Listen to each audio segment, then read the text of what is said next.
Goeiedag, ek groet jou in die kosbare naam van Jesus Christus. Die woord metamorfose beteken om van een vorm na ander verander te word. Stel jou rispe voor wat in 'n skoenlapper verander. Die proses is stadig en ongemaklik. Maar wanneer hierdie rispe egter metamorfose ondergaan, verander dit in 'n skoenlapper wat lang afstande kan vlieg. Die skoenlapper se vlerke ontwikkel as gevolg van die worsteling in die kokon. As die skoenlapper nie veg om deur die kokon te kom nie, kan dit nie vlieg nie. As jy vandag deur 'n donker stryd in jou lewe gaan, is dit belangrik dat jy sal besef dat dit juis jou stryd is wat jou ontwikkel en jou gevegte wat jou oorwinnings bring. En dit is wat die vyand nie wil hê jy moet weet nie. Hy hoop dat die stryd waarin jy is, jou sal vernietig, in plaas daarvan om jou te ontwikkel. So hou aan om druk op jou te sit.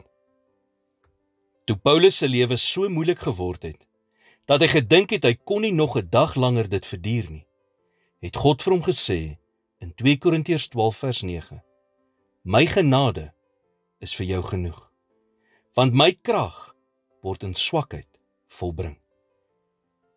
Wat was Paulus se reaksie? Hy sê in vers 10, Daarom het ek behaag in swakhede, in mishandelinge, in node, in vervolginge, in benoudhede, om Christus wil. Want as ek swak is, dan is ek sterk.